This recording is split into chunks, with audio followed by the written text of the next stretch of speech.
Shalom, puji Tuhan, salam sejahtera bagi kita semua. Kita bersyukur atas segala anugerah dan kemurahan yang Tuhan limpahkan di dalam setiap kehidupan kita. Saya percaya saat ini kita semua dalam keadaan sehat, dalam keadaan diberkati oleh Tuhan. Puji Tuhan, saudara-saudara yang kekasih di dalam Tuhan, pada saat pagi hari ini kita akan mendengarkan kebenaran firman Tuhan yang saya beri judul, Jangan Menyerah dan Tetap Percaya. Karena ada beberapa banyak orang dari kita, ketika kita mulai mendengar perkataan-perkataan orang di sekitar yang tidak membangun kita, yang malah hanya melemahkan iman kita, akhirnya itu semua membuat kita menyerah. Itu semua membuat kita tidak berdoa lagi kepada Tuhan. Itu semua membuat kita tidak melayani lagi. Karena perkataan-perkataan mereka itu tidak membangun kehidupan kita. Tetapi pada saat ini kita akan melihat satu kisah tentang seorang yang kondisinya tidak baik, tetapi ia tidak menyerah untuk dia bertemu dengan Yesus. Kita melihat di dalam Markus pasal yang ke-10, ayat yang ke-46 sampai ayatnya yang ke-48.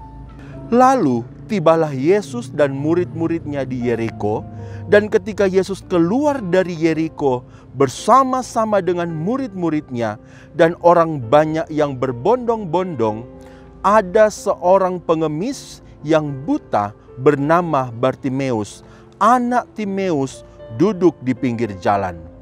Ketika didengarnya bahwa itu adalah Yesus orang Nazaret, mulailah ia berseru, "Yesus anak Daud, kasihanilah aku."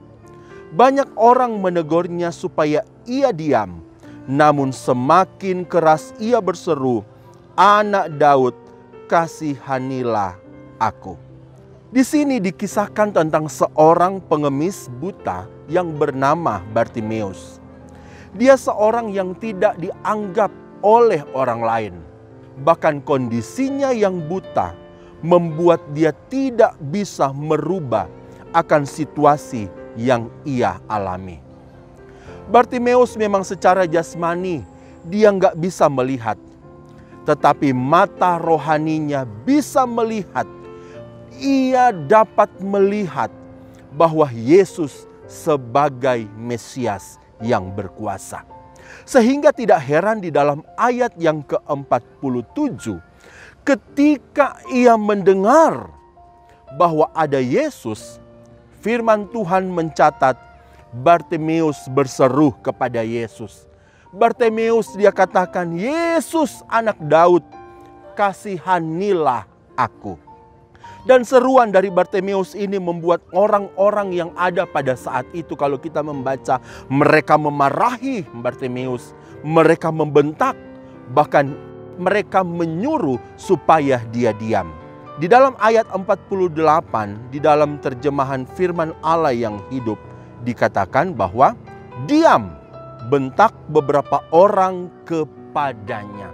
Jadi mereka membentak Bartimeus supaya Bartimeus diam. Tetapi justru meskipun ada banyak orang yang membentak, memarahi Bartimeus, Bartimeus tidak menyerah dengan perkataan orang-orang yang ada di sekitar. Sehingga dikatakan, tetapi ia justru berteriak semakin keras, "Oh anak Daud, kasihanilah saya," katanya berkali-kali. Bahkan dia terus menerus. Orang-orang membentak dia, tetap dia terus menerus untuk berseru kepada Yesus.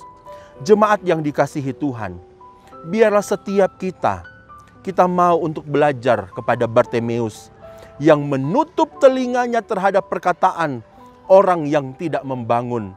Menutup telinganya terhadap perkataan-perkataan yang melemahkan dia, yang membuat dia tidak berseru lagi kepada Tuhan.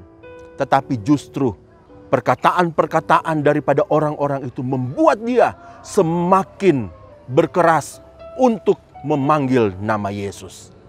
Orang di sekitar bisa mengomong apapun tentang kita. Bahkan mereka mungkin bisa menyuruh kita untuk kita diam.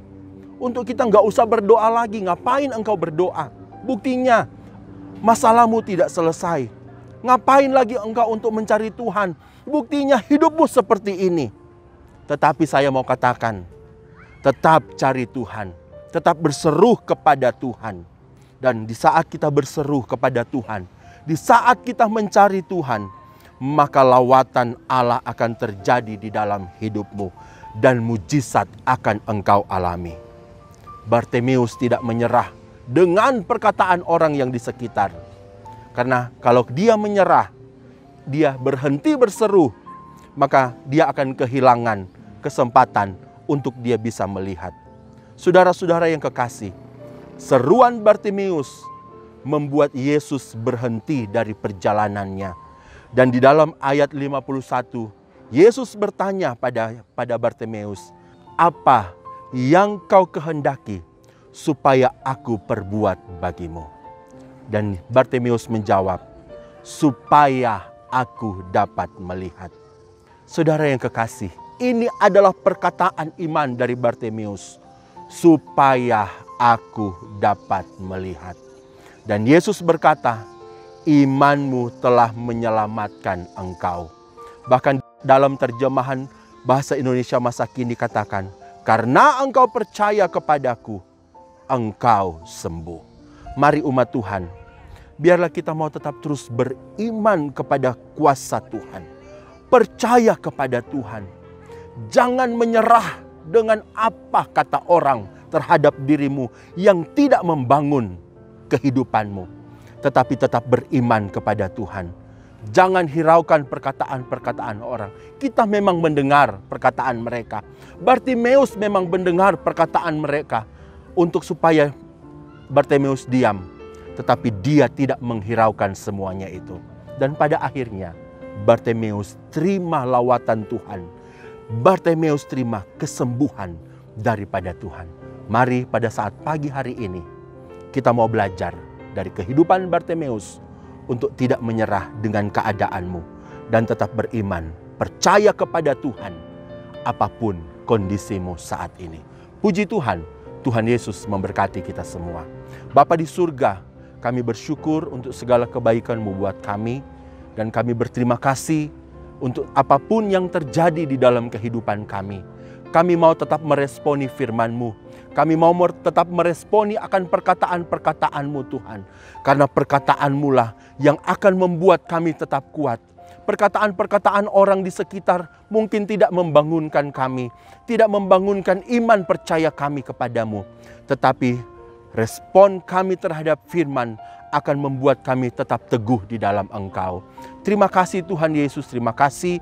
Berkati seluruh Tuhan, hamba-hamba Tuhan, berkati seluruh umat-umat Tuhan yang ada di seluruh dunia ini.